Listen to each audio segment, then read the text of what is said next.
Hi നമസ്കാരം, എല്ലാ കൂട്ടുകാർക്കും നമ്മുടെ ചാനലിലേക്ക് ഒരിക്കൽ കൂടി സ്വാഗതം.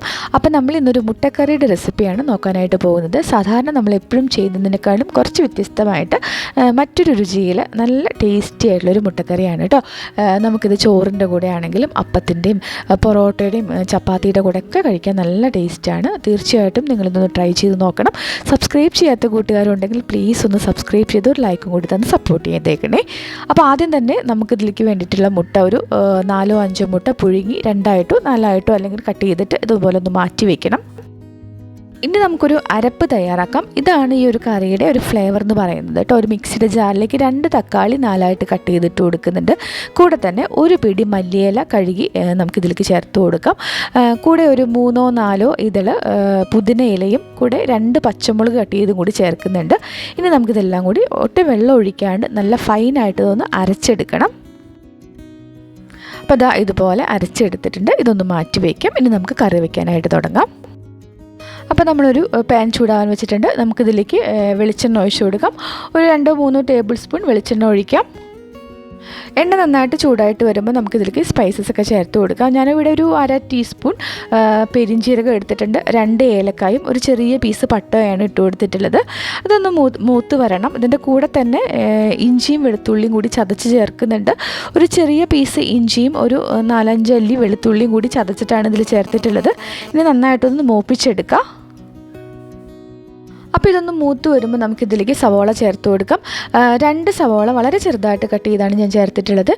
കുറച്ച് ഉപ്പും കൂടി ചേർത്തിട്ട് നന്നായിട്ട് ഒന്ന് വഴറ്റിയെടുക്കുന്നുണ്ട്. അപ്പോൾ ഇതിൻ്റെ കളറൊക്കെ ഒന്ന് മാറി ഒരു ലൈറ്റ് ഗോൾഡൻ ബ്രൗൺ നിറത്തിലായി വരുന്നത് വരെയാണ് നമ്മളൊന്ന് വഴറ്റിയെടുക്കുന്നത്. അപ്പോൾ നമ്മുടെ സവാളയുടെ കളറൊക്കെ ഒന്ന് മാറിയിട്ടുണ്ട്. കാണുമ്പോൾ തന്നെ ഒരു ലൈറ്റ് ഗോൾഡൻ ബ്രൗൺ നിറത്തിലേക്ക് വന്നിട്ടുണ്ട്. ഈ ഒരു പരുവത്തിൽ നമ്മളിപ്പം അരച്ചെടുത്തിരിക്കുന്ന ആ ഒരു അരപ്പുണ്ടല്ലോ അത് ചേർത്ത് കൊടുക്കാം. മൊത്തത്തിലൊന്ന് ഇളക്കിതൊന്ന് ചൂടാക്കി എടുക്കാം. ഇതൊന്ന് തിളച്ച് തുടങ്ങുമ്പോൾ നമുക്കിതിലേക്ക് പൊടികളൊക്കെ ചേർത്ത് കൊടുക്കാം. അപ്പോൾ ആദ്യം തന്നെ ഞാനൊരു 1/2 ടേബിൾ സ്പൂൺ മല്ലിപ്പൊടി ചേർത്ത് കൊടുക്കുന്നുണ്ട്. 1/2 ടേബിൾ സ്പൂൺ കശ്മീരി മുളക് പൊടി ചേർക്കുന്നുണ്ട്.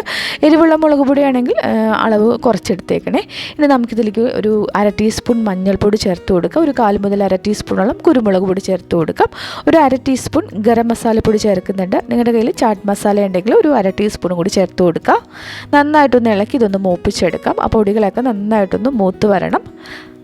അപ്പോൾ ഏകദേശം ഒരു 5 മിനിറ്റ് സമയം നന്നായിട്ടൊന്ന് ഇളക്കി ഇതൊന്ന് കുക്ക് ചെയ്തെടുക്കാം. ആ ഒരു സമയത്ത് ഇത് നല്ല ഡ്രൈ ആയിട്ട് എണ്ണയൊക്കെ നന്നായിട്ട് തെളിഞ്ഞ് വരും. അപ്പോൾ ഈ ഒരു കൂട്ട് നന്നായിട്ടൊന്ന് മൂത്ത് നല്ല ഡ്രൈ ആയിട്ട് വന്നിട്ടുണ്ട്. കണ്ടല്ലോ, ആ ഈർപ്പമൊക്കെ ഒന്ന് വറ്റി വന്നിട്ടുണ്ട്. ഈ സമയത്ത് നമുക്കിതിലേക്ക് തൈര് ചേർത്ത് കൊടുക്കാം. അധികം പുളിയില്ലാത്ത 1/2 കപ്പ് തൈരാണ് അതിൻ്റെ കട്ടയൊക്കെ ഉടച്ചിട്ട് ചേർത്ത് കൊടുത്തിട്ടുള്ളത്. ആവശ്യത്തിനുള്ള ഉപ്പും കൂടി ചേർത്തിട്ട് നന്നായിട്ടൊന്ന് ഇളക്കി കൊടുക്കുക. ഇത് ഒന്ന് കൂടി വരണം. ഈ ഒരു മസാലയിൽ തൈര് നന്നായിട്ടൊന്ന് കൂട്ടി ഇതുപോലെ ഇളക്കി കൊടുക്കുക.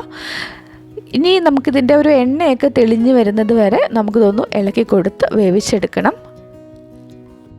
അപ്പോൾ കുറച്ച് സമയം ഇതുപോലെ ഒന്ന് ഇളക്കി കൊടുത്തപ്പോൾ നന്നായിട്ട് അതിൻ്റെ എണ്ണയൊക്കെ സൈഡിലൊക്കെ തെളിഞ്ഞ് വന്നിട്ടുണ്ട്. കണ്ടല്ലോ, ഇനി നമുക്കിതിലേക്ക് കുറച്ച് ചൂടുവെള്ളം ഒഴിച്ചു കൊടുക്കാം. നമ്മുടെ ഒരു ഗ്രേവിയുടെ പരുവത്തിനാണ് ചൂടുവെള്ളം ഒഴിക്കുന്നത്. ഞാനിവിടെ 1/2 കപ്പ് ചൂടുവെള്ളമാണ് ഒഴിച്ചിട്ടുള്ളത് കേട്ടോ. അപ്പോൾ തീരെ ഗ്രേവി ലൂസാക്കി എടുക്കരുത്. ഒരു 1/2 കപ്പ് ചൂടുവെള്ളം ഒഴിച്ചിട്ട് നന്നായിട്ടൊന്ന് ഇളക്കി ഇതൊന്ന് തിളപ്പിച്ചെടുക്കാം. അപ്പോൾ ഈ ഒരു കൂട്ട് നന്നായിട്ട് തിളച്ച് തുടങ്ങിയിട്ടുണ്ട്. ഈ ഒരു രീതിയിൽ ഒരു 2 മിനിറ്റ് ഇവിടെ ഇരുന്നിട്ട് നന്നായിട്ടൊന്ന് തിളച്ചോട്ടെ കേട്ടോ. അതിനുശേഷം നമുക്കിതിലേക്ക് മുട്ട ചേർത്ത് കൊടുക്കാം. അതുപോലെ തന്നെ ഈ ഒരു സമയത്ത് ഉപ്പൊക്കെ നോക്കിയിട്ട് കുറവുണ്ടെങ്കിൽ ചേർത്ത് കൊടുക്കണം. നമ്മൾ തൈരൊക്കെ ചേർത്തിട്ടുള്ളത് കൊണ്ട് തന്നെ ഈ ഒരു സമയത്ത് നിങ്ങൾ ഉപ്പൊക്കെ നോക്കി കുറവുണ്ടെങ്കിൽ ചേർത്ത് കൊടുക്കുക. കൂടെ തന്നെ ഒരു നുള്ളു പഞ്ചസാര, ആ ടേസ്റ്റൊക്കെ ഒന്ന് ബാലൻസ് ചെയ്യാനായിട്ട് ഒരു നുള്ളു പഞ്ചസാര ചേർക്കുന്നത് നല്ലതാണ്. നിങ്ങൾക്ക് താല്പര്യമില്ലെങ്കിൽ ഒഴിവാക്കിയാലും കുഴപ്പമില്ല കേട്ടോ. അപ്പോൾ ഇതൊന്ന് 2 മിനിറ്റ് നന്നായിട്ടൊന്ന് തിളച്ചൊന്ന് കുറുകി വന്നിട്ടുണ്ട്. ഈ സമയത്ത് നമുക്കിതിലേക്ക് മുട്ട ചേർത്ത് കൊടുക്കാം. ഞാനിവിടെ ഒരു 4 മുട്ട എടുത്തിട്ടുള്ളത്. 4-5 മുട്ട പുഴുങ്ങിയിട്ട് ഇതുപോലെ 2ആയിട്ടോ അല്ലെങ്കിൽ 4ആയിട്ടോ കട്ട് ചെയ്ത് നമുക്കിതിൽ ചേർത്ത് പതുക്കെ ഒന്ന് ഇളക്കി കൊടുക്കുക. ഒരു 2 മിനിറ്റും കൂടി ഈ ഒരു രീതിയിൽ പതുക്കെ ഒന്ന് ഇളക്കി ഇതൊന്ന് തിളച്ച് ഒന്നും കൂടി ഒന്ന് കുറുകി വന്നോട്ടെ കേട്ടോ. കൂടുതൽ സമയം നമുക്ക് തിളപ്പിക്കേണ്ട കാര്യമില്ല. ഒരു 2 മിനിറ്റ് ആ മുട്ടയിലേക്ക് ഒന്ന് മസാല പിടിക്കാൻ വേണ്ടിയിട്ട് മാത്രം ഒന്ന് തിളപ്പിച്ചെടുത്താൽ മതി. അപ്പോൾ നമ്മുടെ മുട്ടക്കറി ആയിട്ടുണ്ട്. നമുക്കിതിലേക്ക് കുറച്ച് മല്ലിയിലയും കറിവേപ്പിൻ്റെ ഇലയൊക്കെ കൂടി ഇട്ട് കൊടുത്തിട്ട് തീ അങ്ങ് ഓഫാക്കിയിടാം കേട്ടോ. കുറച്ച് സമയം ഇരിക്കുമ്പോഴേക്കും ആ മസാലയൊക്കെ നന്നായിട്ട് പിടിക്കും. നല്ലൊരു ടേസ്റ്റായുള്ള ഒരു കറിയായിട്ട് കിട്ടും. നമുക്കിത് ചപ്പാത്തിയുടെ കൂടെയും പൊറോട്ടയുടെ കൂടെയൊക്കെയാണ് കൂടുതൽ ടേസ്റ്റ്. അതല്ല ചോറിൻ്റെ കൂടെ കഴിക്കാനും അടിപൊളിയാണ് കേട്ടോ. അപ്പോൾ എല്ലാവരും ട്രൈ ചെയ്ത് നോക്കുക. സബ്സ്ക്രൈബ് ചെയ്യാത്ത കൂട്ടുകാർ ആരെങ്കിലും കാണുന്നുണ്ടെങ്കിൽ പ്ലീസ് ഒന്ന് സബ്സ്ക്രൈബ് ചെയ്ത് ഒരു ലൈക്കും കൂടി തന്ന് സപ്പോർട്ട് ചെയ്യാൻ മറക്കല്ലേ. അതുപോലെ തന്നെ നിങ്ങളുടെ അഭിപ്രായങ്ങൾ മറക്കാതെ കമൻറ്റ് ബോക്സിലൂടെ അറിയിക്കാനും കൂടി ഒന്ന് ശ്രദ്ധിച്ചേക്കണേ. ഓക്കെ, അടുത്ത ദിവസം വീണ്ടും നല്ല റെസിപ്പിയുമായിട്ട് നമുക്ക് വേഗം തന്നെ കാണാവേ. Thank you.